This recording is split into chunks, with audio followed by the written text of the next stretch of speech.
Ja, vi har sett robotdammsugare och robotgräsklippare, men här bakom mig har vi lantbrukets motsvarighet.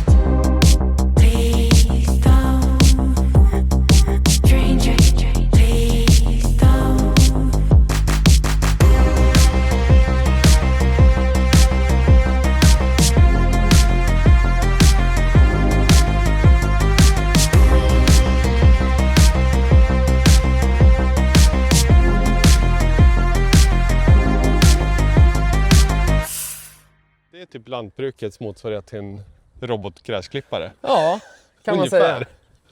Det är ganska samma princip ungefär. Men vad gör den här då? Och just nu så sitter det en harv kopplad bakom här. Ja, Så vi håller ju på att harva med den nu. Men det är väl framförallt jordbearbetning som vi kör med den här.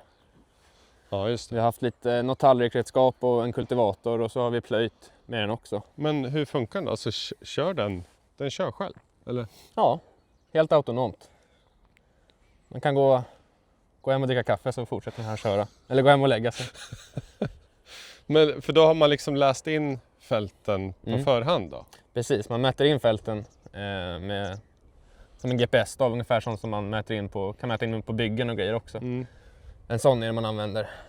Så åker man runt och mäter in fältgränser, och även om det är något hinder, till exempel en brunn eller något liknande, får man mäta in det också. Ja, just det.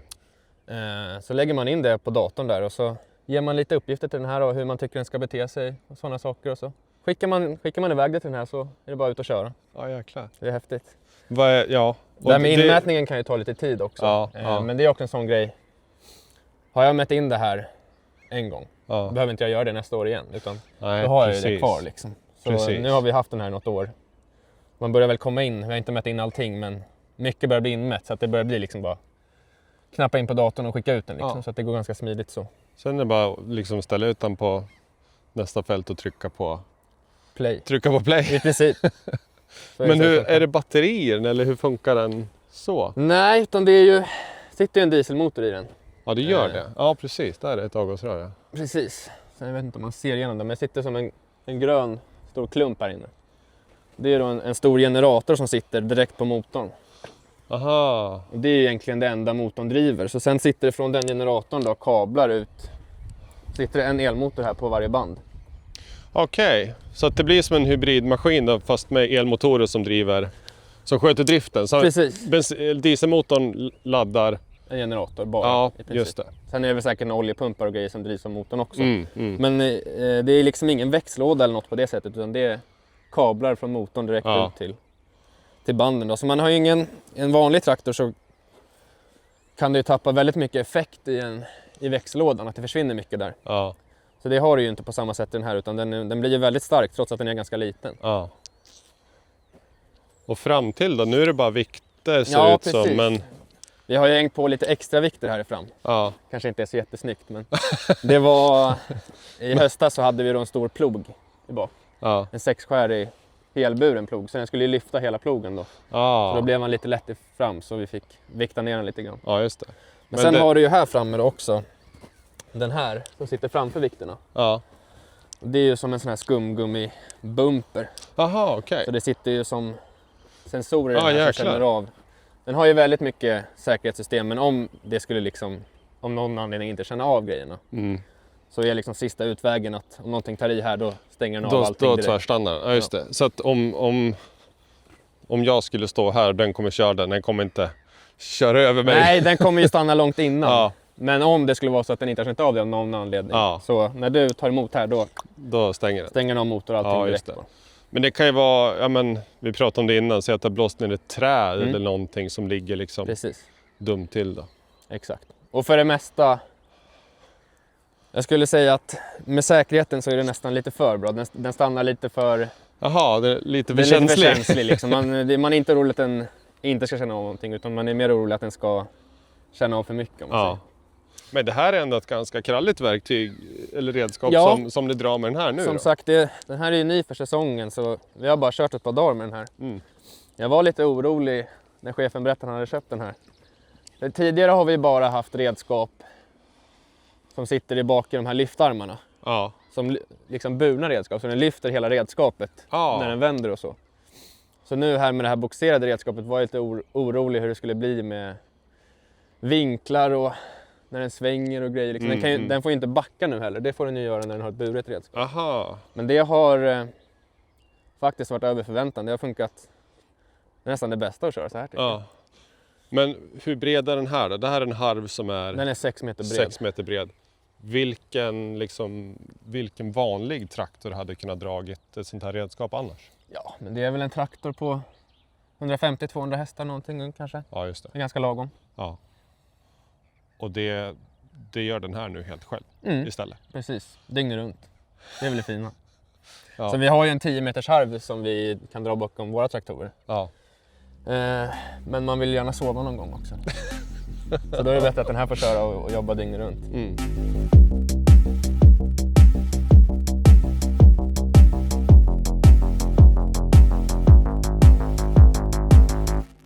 Det ser ut som en traditionell typ gamingdosa. Ja, men det är ju PlayStation verkligen. Men nu ska du starta upp maskineriet eller? Precis, det kommer ta lite tid. Den måste koppla upp sig ordentligt och grejer. Ja, det är lite technology som gör att det här funkar. Blåa grejen där uppe, den sitter väldigt känsligt. Men det är den här radarn då som känner av 360 grader runt hela roboten.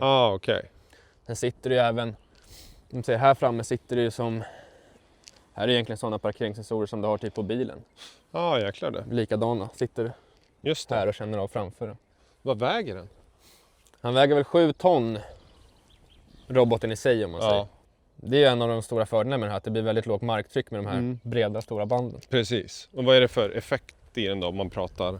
Ja, men man brukar säga, jag tror själva motorn i sig är väl så här 163 hästar eller någonting. Ja. Men man brukar jämföra den med en traktor på 180-200 hästar ungefär. Ja, I och med att du inte har samma effektförlust. Nej, precis. Så kraftuttag och sånt där då? Precis, du har ju ett Det har man kraftuttag, också, sitter här inne. Sitter långt, men kanske är svårt att se. Där ja. Ja, precis. Där inne sitter det. Ja. Så att du har trepunktslyft och kraftuttag som på en vanlig traditionell maskin liksom. Och det, innanför där på andra sidan då sitter det ju en elmotor bara. Ja. Inte direkt kopplat på motorn på något sätt. Aha. Så då kan du ställa in helt hur du vill. I en vanlig traktor så har du ju en växellåda, liksom skicka i 540 och sen upp till 1000. Ja, just det. Men här kan på kraftuttaget. Ja, liksom. men här kan du då ställa helt steglöst. Så vill du ha den på 100 varv bara eller 1000 varv så kan du ha det oavsett vad det är för varv på motorn om man säger. Ja, just det. För de blir oberoende av varandra. Exakt. Ja. Och då kan du ju även ha då att den går ner på ett visst varv när du sänker ett redskap till exempel. Ja. Men sen när du höjer kan det bli lite konstig vinkel på axeln och så man vill, då kan den gå ner i varv för att spara lite knutar och sådana saker. Ja, jäklar. Så det finns mycket finesser. Ja. Har ju ritat lite symboler här som man ska se. Ja, precis. Men du har ju ur med p-broms, på med p-broms. Sen är det framåt och bakåt på den här då. Ja. Och så svänger man med den. Men du kan köra den manuellt, till exempel om du ska köra upp den på ett lastbilsflak eller så. Precis. Liksom. Ja, just det. Måste kunna köra manuellt också. Som nu ska jag köra en till överfart här, då har man en viss startpunkt man måste köra den till på fältet. Ja. Så jag tror att vi kommer behöva köra över hela fältet här nu. Ja, okej. Jag var lite dum, jag satte ut det. Ja, så den måste hitta sig till liksom startläge. Ja, eller vad man ska säga. precis. Fattar. Sen har man ju, du kan ju köra lyftarmar då. Hydrauluttag och hydraulisk toppstång. Ja. Kan man använda allt det härifrån. En vanlig chaufför, om man ska bara köra den här åker inte så stor så man kör ju av den ganska snabbt. Ja. Då är ju förmodligen en vanlig chaufför lite snabbare än den här. Ja. Men den vinner ju igen det på att Den här kan göra när det jag går medan hem, då kan den chauffören sover. Ja, exakt. Okej. Så att, Och liksom bränsleåtgången då? ja, det är ju också en stor fördel att det är ju inte så mycket alls. Nej. Den här väger 7 ton. En traktor som hade dragit den hade vägt, vadå? Kanske några ton till och förmodligen varit på hjul då. Ja, precis. Men det är skillnad så i liksom bränslekostnad på? Ja, absolut. Som vi drar, det är väl mellan 200-300 liter på ett dygn med den här. Ja. Och så kör den av samma areal som vi kanske hade förbrukat 400-500 liter diesel på.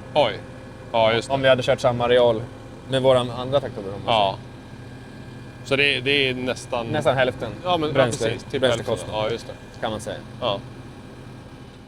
Han går ju pinnar på ganska bra. Men jag tänkte säga den pinnar väl på är ganska... Ja, jag tror jag har ställt den på 9 km i timmen. Ja. Då försöker den ju hålla det, men känner den att det går för tungt, då sänker den ju farten av sig själv. Ja, okej. Det här fältet har du liksom mätt in, vad ska man säga, ytterkanter på. Precis. Men har du gått in och styrt vilket mönster den där ska köra? Eller har Ja. du valt det själv också? Nej, det kan man ju ställa in själv då. Ja. Så nu har jag ju ställt in att jag ska hoppa över ett visst par drag och Aha. jobba liksom i cirklar så här. Ja. Och sen ska jag ställa in hur mycket man vill att den ska ha som vändteg, hur mycket yta den ska ha att svänga på fältkanten och sådana här saker. Ja. Så allt det kan man ställa in. Ja.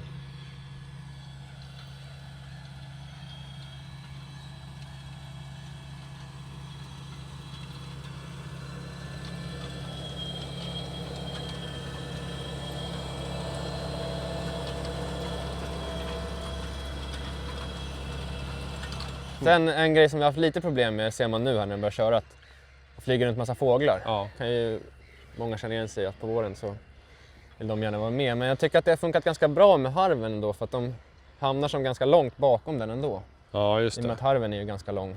Men det är, harven drar upp massa roliga saker som Ja, det är fåglarna maskar vill. framförallt Ja, som de vill ha. precis.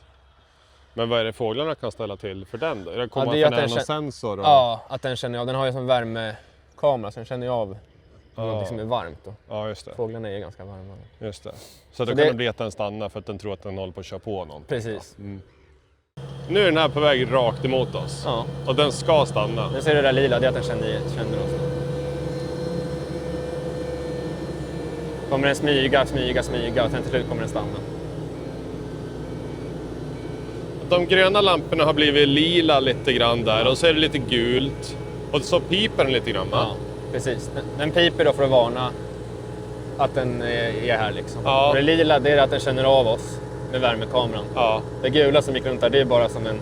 Det ska väl symbolisera någon saffran eller Ja, någonting. okej. Ja, just det. Men nu blev den helt grön och det är att den har avslutat. Den har liksom... Den är inte autonom längre, den är bortkopplad. Så Okej. nu får jag då antingen klicka igång den från telefonen igen, Ja. eller nu när jag har dosen i Nu- handen kan jag bara göra det från den. Ja, just det. Så från det här läget då krävs det liksom en handpåläggning för dig för Ja. att den ska fortsätta sitt Precis. Men jag kan ju arbete. lika gärna sitta hemma i soffan och göra det Ja. om jag vill. med telefon. Ja. Okej. Men kan du gå in också med telefon och kolla och se dens kamera? Vad är det som är framför maskinen? Precis. Liksom? Sitter ju en kamera framåt och en kamera bakåt som man kan gå in och kolla med väldigt bra upplösning faktiskt. Ja. Så då kan man ju också gå in och kolla till redskapet. I och med att det sitter en kamera rakt bak på redskapet så kan man gå in och kolla så att inte det Just det. har gått av på mitten eller någonting. Men vad är det mer som skulle kunna hända då? Säg att det fastnar någonting i harven som är svintungt och ligger och dras med liksom. För det hade ju du kunnat slängt ett öga bakåt och sett. Precis. Hade en sån här maskin känt att det är något sånt som är galet också? Eller hade den bara liksom Det kört på? Det som är då är att den kommer känna av att det går tungt. Liksom. Tungt, ja. Så den kommer ju jobba och sen så kommer den ju sänka farten och så kommer den hålla på att hissa upp och sänka lyftarmarna för att kanske försöka få det att släppa liksom och såna här saker. Men till slut så kommer den ju stanna om det är allt för kämpigt. Liksom. Som på våra andra redskap så har det ju hänt att det har fastnat något skit i liksom, och så har den kört. Man ser ett drag och den har kämpat liksom, och det är spårigt jävligt, men sen så har den ju stannat. precis. Liksom. Men jag tänker på de här, du vet, de här videorna på robotdammsugare och så har de hund och så har de kört in en hundbajs och dragit runt i hela lägenheten. Jo, liksom. Jo, men det kan väl hända att det skulle sitta någon sten i harven. Harven är ju ganska tacksam på det sättet, i alla fall nu när man kör i plöje så här, att den släpper igenom det mesta. Ja, precis. Men andra redskap kan väl absolut fastna saker i. Vad är det den här gör bättre då? Förutom liksom att man får tid över till annat, men vad är det den här gör bättre än om du hade suttit i en traktor och hade gjort det här nu? Det som är bra med den här, det är att den struntar inte i ett hörn för att den tycker att det är lite jobbigt att köra in i det. Som en annan kanske, eller en annan, men vissa kanske gör. Ja. Utan den är ju verkligen så maniskt att den ska köra det som man har sagt till den. Ja. Så det är en fördel. Ja. Och som sagt, som jag sa förut, att den gnetar på. Den behöver inte ha rast och den behöver inte ha semester och Nej. den behöver inte vabba. Men den har ju inget batteri som drar slut och ska kopplas in och laddas. Nej. Utan det är ju liksom, men hur länge räcker tanken i den där? Ja, men ungefär ett dygn. Ja, det är Tankar så pass den en gång ändå. Ja, okej. i dygnet ungefär. Ja. den klarar sig de timmar man kanske sover eller Ja, något annat. absolut. Så då. Just det. Vad är det den är sämre på då? Än om det hade suttit en levande människa i en traktor? Ja, men det är väl kanske det här att den är lite väl känslig på de här säkerhetsgrejerna. Ja. Och det förstår jag väl att den måste vara på något sätt. Att den måste ha... Men du hade inte pallnitat för att en mås 10 Nej, meter exakt, framför traktorn? exakt. Nej. Så det är väl det liksom. Den där svänger inte, har man någon gren som hänger ut så kanske man själv skickar ut harven under den där grenen. Men det gör ju inte den där. Nej, precis. Så det är väl det liksom som är det största. Ja. Men samtidigt, det är liksom självklart att det måste vara så. Det är Ja. autonomt. Ja. Att det måste vara hög säkerhet, det förstår man ju liksom. Ja. Men du pratade om just det här, en traktor på typ 180-ish hästar hade gjort det här annars då. Ja. Dragit ungefär det dubbla i bränsle. Men gjort det lite snabbare. Ja. Kostnad på maskin då? Nu finns det ju Ja. väldigt många, spannet på maskiner som orkar att dra den där kostnadsmässigt är ju väldigt stort. Men jag gissar att den här är dyrare än de flesta maskiner som hade gjort det här. Ja, fast alltså, vi böt ju bort.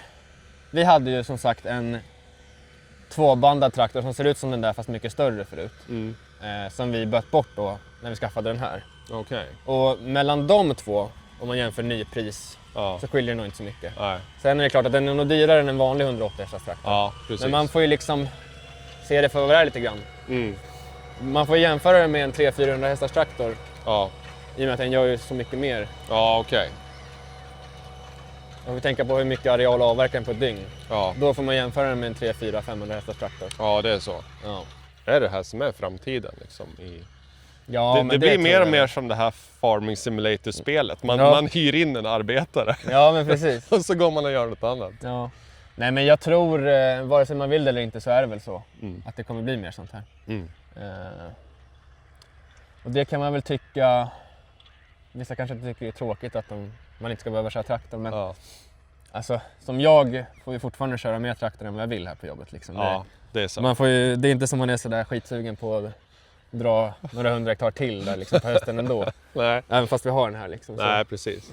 jag ser det mer som att, Den avlastar lite. Ja. Liksom. Ja. i alla fall för oss liksom, så som vi använder den. Ja. Vi har den ju inte som ett, absolut inte som ett liksom helhetskoncept att den ska Nej. göra allting. Utan den ska avlasta liksom. Och Ja. kan förstå att folk känner att, liksom att den där tar ens jobb. Ja. Eh, Gör den det?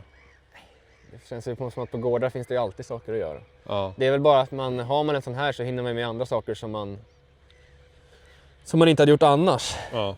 Sen är det klart att det kan finnas bönder som kanske köper en sån här istället för att ha en anställd. Ja. Kan det absolut finnas. Men som oss, vi har ju inte gått ner på folk på det sättet. Utan Nej. det är ju mer att vi hinner med andra saker som vi inte hade gjort annars. Ja, precis.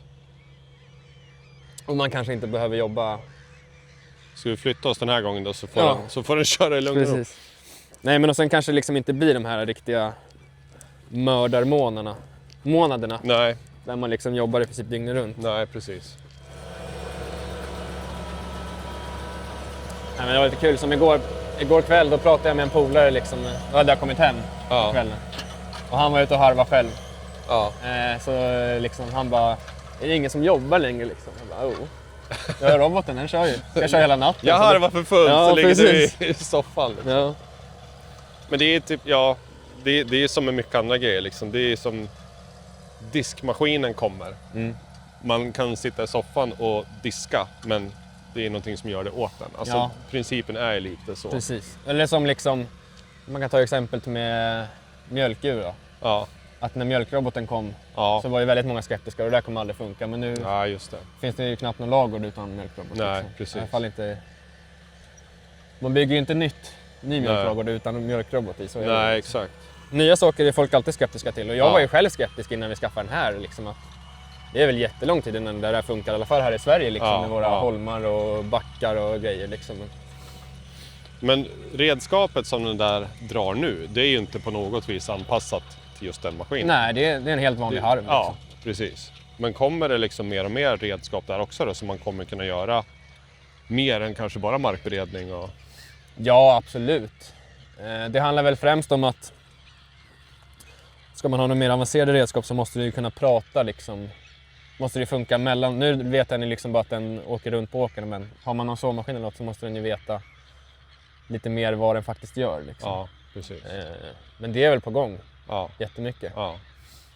Men det den använder den till just nu, det är att harva med den. Ja, harva nu på våren här och sen så blir det väl kultivering och plöjning liksom på hösten. Okej.